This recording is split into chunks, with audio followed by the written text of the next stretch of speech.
وما تكون في شأن وما تتلو منه من قرآن ولا تعملون من عمل إلا كنا عليكم شهودا إذ تفيدون فيه وما يعزب عن ربك من مثقال ذرة في الأرض ولا في السماء ولا أصغر من ذلك ولا أكبر إلا في كتاب مبين۔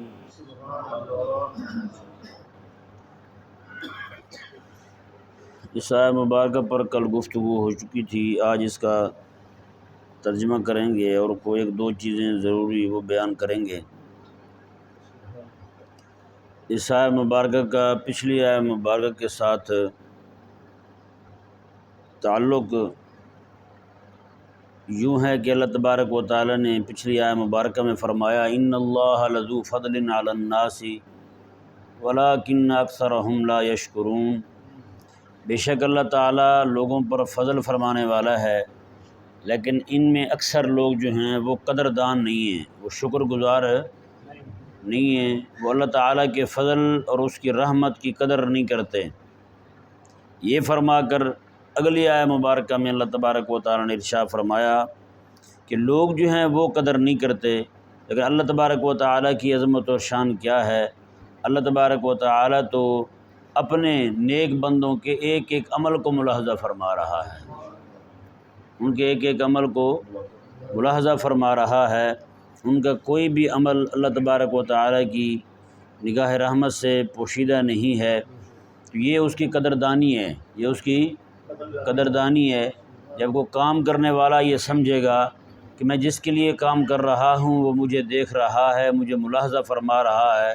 میرا مشاہدہ فرما رہا ہے، وہ نگاہ رحمت فرما رہا ہے مجھ پر،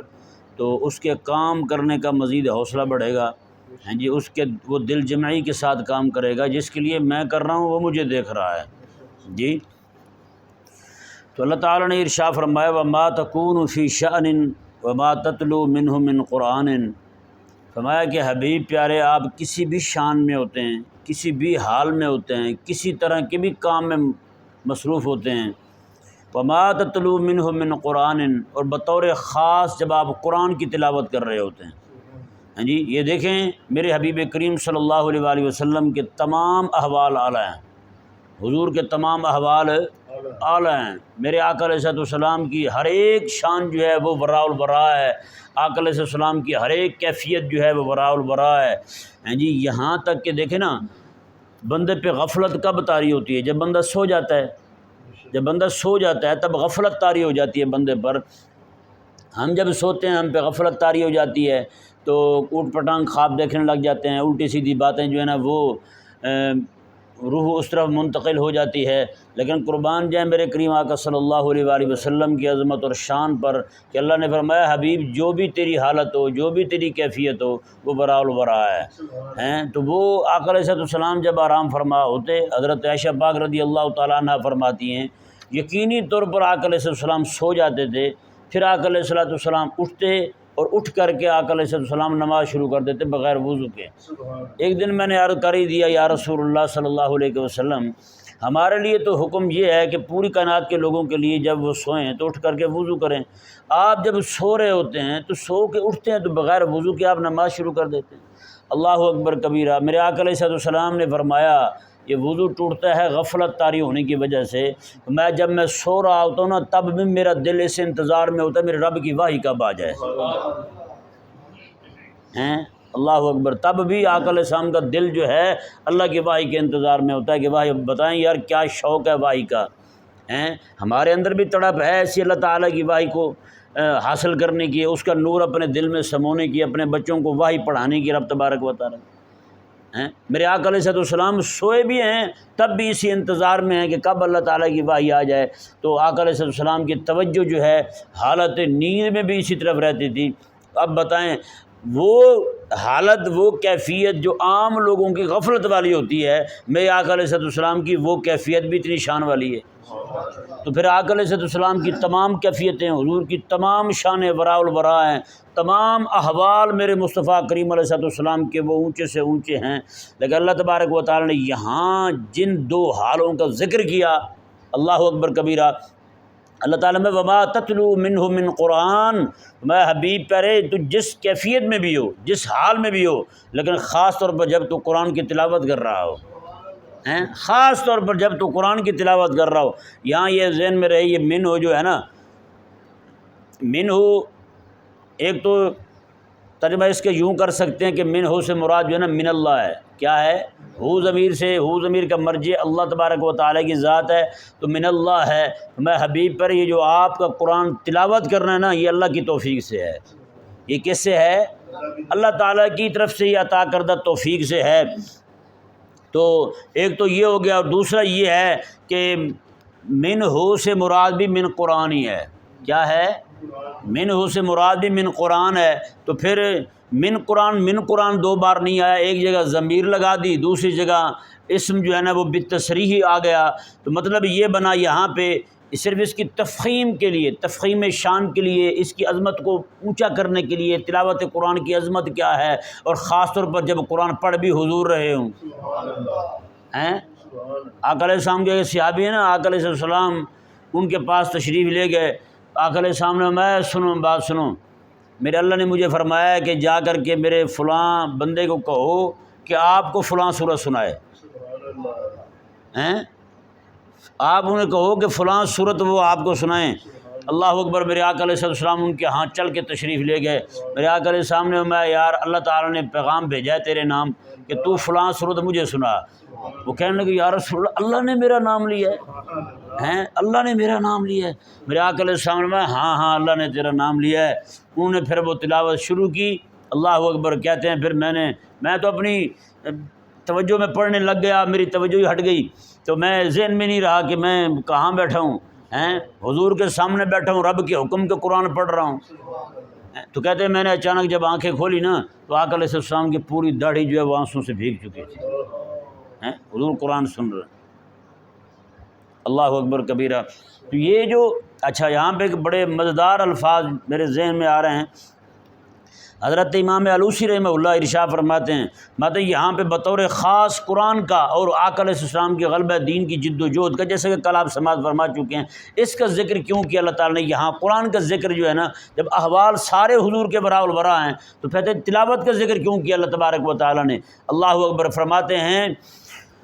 التلاوۃ اعظم شؤونہ صلی اللہ علیہ وآلہ وسلم،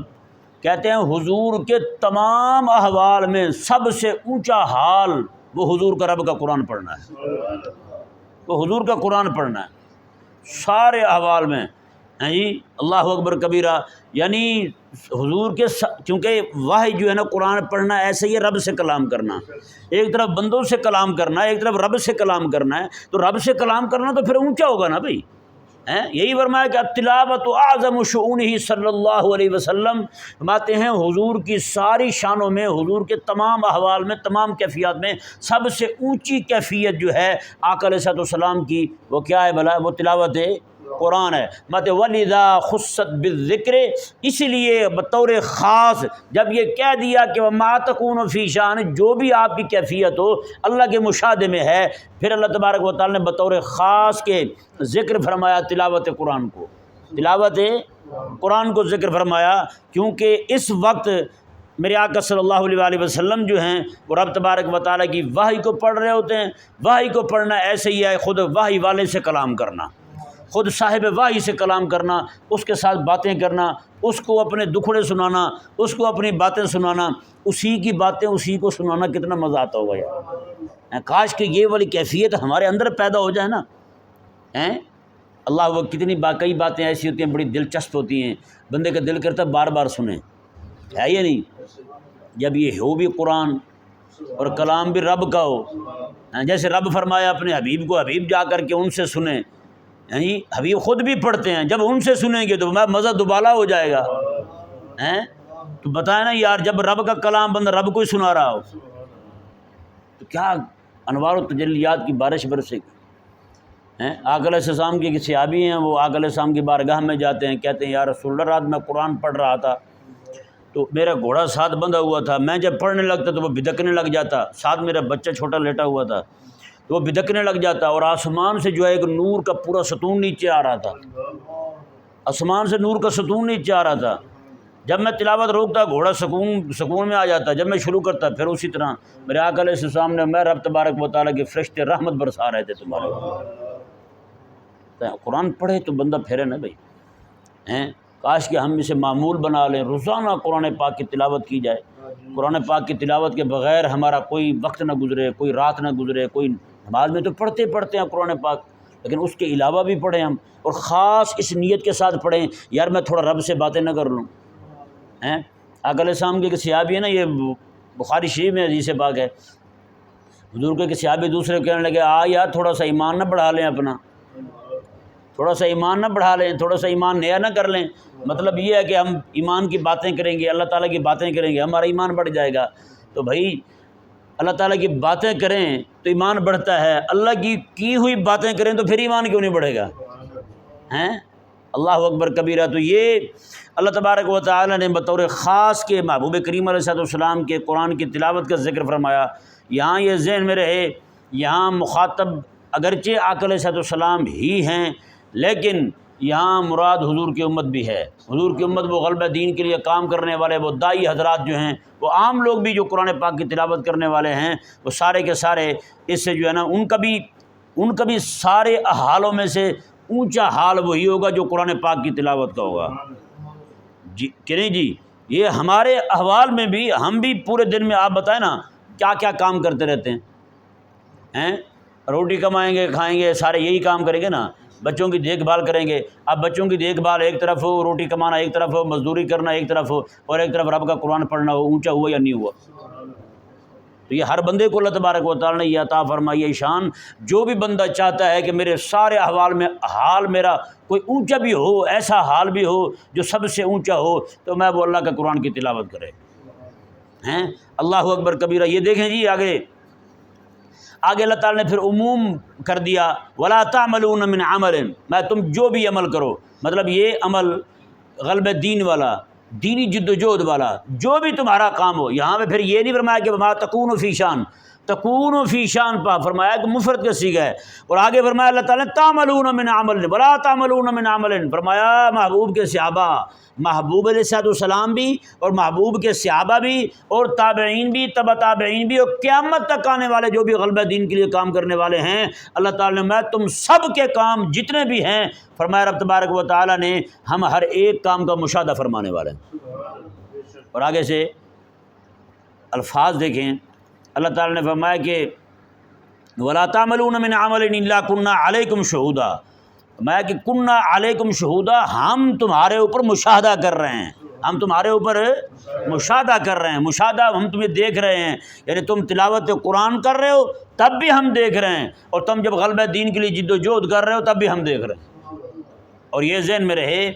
کہ غلبہ دین کے لیے جد و جہد کرنا جو ہے، اس میں بطور خاص کے اللہ تعالیٰ کی رحمت، نگاہ رحمت کی زیادہ ضرورت ہوتی ہے۔ کیوں کہ اس وقت جب بندہ کام کر رہا ہوتا ہے غلبہ دین کے، تو تکالیف بہت زیادہ آتی ہیں، تکالیف بہت زیادہ آتی ہیں، تکالیف اس وقت بے معنی ہو جاتی ہیں، تکالیف اس وقت بالکل آسان ہو جاتی ہیں جب بندے کو پتہ چلے کہ میرا مالک مجھے دیکھ رہا ہے۔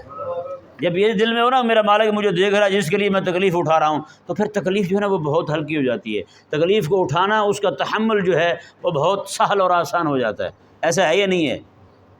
جیسے مثال کے طور پر جب آپ بچے کو لے جائیں حکیم کے پاس، طبیب کے پاس، بطور خاص جب ٹیکہ لگوانا ہو، اس انجیکشن لگوانا ہو، تو کیا کہتے ہیں یار ابا ساتھ جائے، ہاں جی بھائی ساتھ جائے، تاکہ جناب اس کو جب کوئی ٹیکہ وغیرہ لگے تو اس کو یہ ہو یار میرے اپنے ساتھ کھڑے ہوئے ہیں۔ ہوتا ہی نہیں ہوتا ایسے؟ ہاں، تو اس وقت اور سارے اجنبی لوگ کھڑے ہوں اور اس وقت وہ ٹیکہ ٹھوک دیں بچے کو، تو اس کی زیادہ دکھ والی کیفیت ہوگی۔ جب اس کو ہوگا نا میرے اپنے کھڑے ہوئے ہیں، تو اس کی تکلیف جو ہے نا وہ آدھی سے بھی کم ہو جائے گی۔ بتائیں یار جب بندہ مومن غلبہ دین کے لیے کام کرنے والا ہو، لوگ اسے تکلیفیں دے رہے ہوں، اور خالق و مالک صرف دیکھ نہ رہا ہو بلکہ کہہ بھی رہا ہو کنا علیکم شہودا، میں تمہیں دیکھ رہا ہوں، تو بتائیں تکلیف ہلکی ہوگی یا نہیں ہوگی؟ تکلیف ہلکی ہو جائے گی۔ اللہ اکبر کبیرہ۔ اللہ تعالیٰ نے ارشاد فرمایا اذ تفیدون فی، بطور خاص جب آپ اس کام کو شروع کرتے ہیں، جب اس کام کو آپ شروع کرتے ہیں، ہیں جی، مطلب یہ نہیں کہ صرف شروع کیا تو اللہ تعالیٰ نے نگاہ رحمت فرمائی بعد میں چھوڑ دیا، جب جناب شروع کی بات تو اللہ تعالیٰ کی نگاہ رحمت تھی، بعد میں جب انہوں نے تلخ کلامی کی، بات بڑھی، آگے ان کی طرف سے تکلیفیں آنے لگی تو اللہ فرمایا نہیں جی، نہ میں جب بطور خاص شروع کرتے ہیں اس وقت سے لے کر کے ان کے شیطانیاں کرنے تک، ان کے آگے سے بدتمیزی کرنے تک جو کچھ بھی معاملات ہے، یعنی یہ نگاہ رحمت جو ہے بطور استمرار کے تمہارے ساتھ رہتی ہے۔ کنّا علیکم شہودا جو ہے یہ والی معیت تمہیں کام کے آخر تک حاصل رہتی ہے، کام کے آخر تک حاصل رہتی ہے، یہ نہیں کہ شروع میں ہوئی نگاہ رحمت اور بعد میں ختم ہو گئی، نہ ایسا نہیں ہے بالکل۔ اللہ اکبر کبیرہ۔ اللہ تبارک و تعالی نے ارشاد فرمایا وما يعزب عن ربك من مثقال ذرة في الارض ولا في السماء، میں کہ تیرے رب سے کوئی بھی شے پوشیدہ نہیں ہے، من مثقال ذرہ۔ اچھا بھی یہاں بھی ایک مسئلہ ذہن میں سماعت فرمائیں، کئی سارے لوگ جو ہے نا وہ مثقال نہیں ہوتی، اف کال کر کے تھوڑی سی پیچھے کھینچ لیتے ہیں، اس کو مثقال کہتے ہیں۔ کیا کہتے ہیں؟ مثقال کہتے ہیں۔ اور کئی لوگوں کے منہ سے میں نے سنا ہے وہ مذاق اڑاتے ہوئے اس مثقال کو اس مثقال سے جوڑتے ہیں، مثقال ذرہ ہیں، تو کہتے ہیں بھی یہ تیری ہماری یاری کا کیا فائدہ، مثقال ذرہ بھی نہیں ہے، نعوذ باللہ من ذالک، نہ فون ہے نہ مثقال ذرہ ہے۔ تو اب یہ قرآن کریم کے الفاظ کو بطور مذاق والی جگہ پہ استعمال کرنا یہ سخت حرام ہے بھائی، سمجھایا نا؟ آگے ممکن ہے ایمان بھی چلا جائے بندے کا مذاق کرتے کرتے۔ ایک جگہ یوفون والوں نے دفتر کھولا تو وہاں ایک مولوی صاحب آئے تو وہ انہوں نے آیت مبارکہ پڑھی یوفون بالنذر ویخافون، ان کو یہ باور کرا رہے ہیں کہ آپ کی کمپنی کا تو ذکر قرآن میں آیا ہوا ہے، نعوذ باللہ ثم نعوذ۔ اس طرح وہ خوش ہو جائیں گے، چلو بعد میں جو ہے نا 2 پلیٹیں چاولوں کی زیادہ دے دیں گے، بھائی وہ زیادہ پلیٹیں چاولوں کی دے دیں گے، جب رب تعالیٰ کا کلام تم کسی اور جگہ پہ استعمال کرو گے رب بھی ناراض ہو گیا پھر ہیں، اور اب تم سے وہ 2 پلیٹیں چاولوں کی کھانے کی توفیق ہی چھین لے تو پھر کیا کرو گے؟ تو اس لیے جو ہے نا اللہ کے قرآن کو اسی کی جگہ رکھا جائے، مذاق کرنے کے لیے اور باتیں تھوڑی پڑی ہوئی، پورا جہان پڑا ہوا ہے اور کرے مذاق، یار اللہ کے قرآن کو تو نہ لے جائیں وہاں پہ۔ اللہ تعالیٰ نے ارشاد فرمایا من مثقال ذرہ فی الارض ولا فی السماء، فرمایا کہ ذرہ، جیسے میں نے کل بتایا تھا آپ کو، ذرہ چونٹی، چھوٹی چونٹی کے بچے کو کہتے ہیں، چونٹی کے چھوٹے تمام چھوٹے بچے کو ذرہ کہتے ہیں۔ کیا کہتے ہیں؟ اور اس پر میں نے مثال بھی دی تھی کم سال ذر آدم علیہ السلام کی پشت مبارکہ سے ان کی اولاد نکالنے والی۔ بہرحال اللہ تعالیٰ نے ارشاد فرمایا، یہاں پہ ایک بات اور قابل غور ہے، فی الارض ولا فی السماء، فی الارض ولا فی السماء۔ قرآن پاک کا مزاج یہ نہیں ہے کہ جب زمین اور آسمان کا ذکر کرے تو پہلے اللہ تبارک و تعالیٰ زمین کا ذکر کرے بعد میں آسمان کا ذکر کرے، ہمیشہ آسمان کا ذکر مقدم ہوتا ہے اور زمین کا ذکر بعد میں ہوتا ہے، وہ مؤخر ہوتا ہے جی، فی السماء والا اس طرح کے الفاظ ہوتے ہیں، لیکن یہاں قربان جائیں یہاں کیا ہے جی، پہلے زمین کا ذکر ہے بعد میں آسمان کا ذکر ہے۔ سمجھ نہیں آ رہا مسئلہ؟ یہاں بھی ایک لطیف اشارہ ہے اس بات کی طرف کہ فرمایا چونکہ یہاں بات ہو رہی تھی غلبہ دین کے لیے کام کرنے والوں کی، غلبہ دین کے لیے کام کرنے والوں کے، باقی جتنے بھی معاملات بیان ہوئے پہلے آسمان کا ذکر پہلے زمین کا ذکر بعد میں، یہاں پہ اللہ تبارک و تعالیٰ نے زمین کا ذکر پہلے کیا آسمان کا ذکر بعد میں کیا ہے۔ تو اللہ تبارک و تعالیٰ نے یہاں پہ لطیف اشارہ اس بات کی طرف فرمایا کہ غلبہ دین کے لیے کام کرنے والے لوگ جو ہیں، وہ جیسے وہ ایک شعر بھی ہے نا، میں کہ فرشتوں سے میں کہ بہتر ہے انسان بننا، انسان بندہ بنے نا، انسان ہو، آقا علیہ السلام کا سچا تابع دار ہو، سچا غلام ہو، تو اس کی شان فرشتوں سے بھی زیادہ ہوتی ہے پھر، ہے یا نہیں؟ مقدم اگر پڑتی ہے اس میں محنت زیادہ، اس میں محنت زیادہ کرنی پڑتی ہے، یہیں بھی بندہ لسی پی کے سوئے رہے اور کہے جی میری شان اونچی ہو جائے گی، ایسے تھوڑی ہوتی ہے۔ تو اللہ تبارک و تعالیٰ نے جو یہاں زمین کا ذکر پہلے فرمایا، آسمان کا ذکر پہلے، ارض کا ذکر پہلے، سما کا ذکر بعد میں ہے، اس میں یہ بتانا مقصود ہے کہ غلبہ دین کے لیے کام کرنے والے لوگ جو ہیں نا، غلبہ دین کے لیے کام کرنے والے لوگ جو ہیں وہ رسل ملائکہ سے، رسل ملائکہ کے بعد جتنے بھی فرشتے ہیں ان سے ان کا شان جو ہے نا، کیونکہ یہ ان سے زیادہ تکلیف اٹھانے والے ہیں، فرشتوں کو تو تکلیف نہیں ہوتی، ان کو جو بھی کام کہا جاتا ہے وہ اللہ تبارک و تعالیٰ ان کو اسی کام کا حکم فرماتا ہے ملائکہ کرام علیہ السلام کو، جس کی وہ جو کام وہ کر رہے ہوتے ہیں اس سے بھی زیادہ انہیں طاقت ہے، اس سے بھی انہیں زیادہ کی طاقت ہے۔ لیکن غلبہ دین کے لیے کام کرنے والے لوگ جو ہیں یہ تو بیچارے کمزور ہیں سارے۔ جیسے حضرت جبریل امین علیہ السلام ہیں، آپ نے پورا شہر ایک پر پہ اس طرح اٹھایا، آسمان کے قریب لے گئے، وہاں سے اس طرح پٹک دیا۔ بتائیں پوری کائنات کے سارے داعی اکٹھے ہو جائیں، کسی کے پاس ایسی طاقت ہے؟ تو فرشتوں کو تو اللہ تعالیٰ نے یہ طاقتیں دی ہوئی ہیں۔ ایک روایت کے مطابق جبریل امین علیہ السلام کو اللہ تعالیٰ نے ایسے 600 پر عطا فرمائے، 600 پر عطا فرمائیں، ایک پر کھولیں زمین آسمان اسی میں آ جائیں ہیں، اتنا انہوں نے اپنے آپ کو سمیٹ کے رکھا ہوا ہے جبریل امین علیہ السلام نے۔ تو اللہ تعالیٰ نے ان کی شان تو بیان فرمائی ہے۔ یہ ذہن میرے رسل ملائکہ سے کوئی بھی بندہ افضل ہو سکتا نہیں۔ بہرحال یہ علم کلام کی طرف بات چلی جائے گی، اسی مسئلے پر جو ہے وہ مناظرے کر کے ایک دوسرے پہ کفر کے فتوے بھی لگ چکے ہیں۔ اللہ تبارک و تعالیٰ بس ہماری بچت فرمائے ہوئی ہیں جی۔ بہرحال بات اتنی ہے کہ اللہ تبارک و تعالیٰ نے غلبہ دین کے لیے کام کرنے والوں کی عظمت اور شان کو بیان فرمایا، چونکہ یہ بطور خاص کے یہ ذہن میں رہے، اس وقت میرے آقا علیہ السلام چونکہ زمین پر تھے تو زمین جو ہے وہ ساری کائنات سے پھر افضل ہے ہیں جی۔ اب بھی میرے آقا علیہ السلام زمین پر ہیں، غلبہ دین کے لیے کام کرنے والے ہیں، تو فرمایا کہ یہ غلبہ دین کے لیے کام کرنے والے جو لوگ ہیں ان کے کام کے برابر کسی کا کام پہنچ سکتا، چاہے فرشتوں کی تسبیحات ہوں، ان کی نمازیں ہوں، ان کا ذکر و فکر ہو، ان کا جو بھی ہو، وہ ان لوگوں کے جو ہے نا وہ کام جو ہے اس کے برابر کسی کے کام ہو سکتا نہیں ہے۔ اللہ تبارک و تعالیٰ نے صرف اسی چیز کو عیاں کرنے کے لیے، واضح کرنے کے لیے یہاں پر زمین کا ذکر پہلے کیا، آسمان کا ذکر بعد میں کیا۔ سمجھ آ گیا نا مسئلہ؟ ہاں، یہ مسئلہ ذہن میں رہے۔ اب دیکھیں جی ترجمہ اس کا سماعت فرمائیں۔ اللہ تعالیٰ نے ارشاد فرمایا کہ تیرے رب سے چونٹی جتنی شے بھی پوشیدہ نہیں ہے۔ فرمایا حبیب پیارے، غلبہ دین کے لیے آپ کی جو جد و جہد ہے، آپ کے غلاموں کی جد و جہد ہے، قیامت تک آپ کے امتی جو ہیں غلبہ دین کے لیے جد و جہد کریں گے، کام سال ذرہ کہ مسکال ذرہ۔ فرمایا کہ چونٹی، چھوٹی چونٹی کے برابر بھی جی کسی کی محنت ہے، کسی کی جد و جہد ہے۔ رب تبارک و تعالیٰ نے فرمایا کہ حبیب وہ بھی مجھ سے چھپی ہوئی نہیں ہے، وہ بھی مجھ سے چھپی ہوئی نہیں ہے۔ ہاں، آگے کیا فرمایا اللہ تعالیٰ نے؟ فرمایا کہ پھر فی الارض ولا فی السماء، میں کہ پھر نہ زمینوں میں ایسی چیز چھپی ہوئی ہے، نہ آسمانوں میں کوئی شے چھپی ہوئی، کہیں پہ بھی چھپی ہوئی نہیں ہے۔ اللہ اکبر۔ یہاں یہ ذہن میں رہے، جب بھی یہ کہا جاتا ہے نا کہ زمینوں اور آسمانوں میں کوئی شے چھپی ہوئی نہیں ہے، اس کا مطلب یہ ہوتا ہے کہ امکان اور وجود میں جو بھی شے ممکن ہو سکتی ہے، جو بھی شے وجود پا سکتی ہے، کوئی بھی شے اللہ تعالیٰ کے علم سے خالی، اللہ تعالیٰ کے علم سے دور، ہر ایک چیز اللہ کے مشاہدے میں ہے۔ کیوں مشاہدے میں ہے؟ اس لیے کہ وہ بنانے والا ہے، وہ بنانے والا ہے، بنانے والا زیادہ جانتا ہے نا۔ مثال کے طور پر آپ نے یہ اب سولر کا کام ہوا ہے مسجد میں جی، جس نے کام کیا ہے، جب اس میں خرابی آئی آپ اسی کو پوچھیں گے نا، اس سے کیوں پوچھ رہے ہیں؟ اسی نے کیا تھا، وہی جانتا ہے کہ کیا کیا کہاں رکھا تھا۔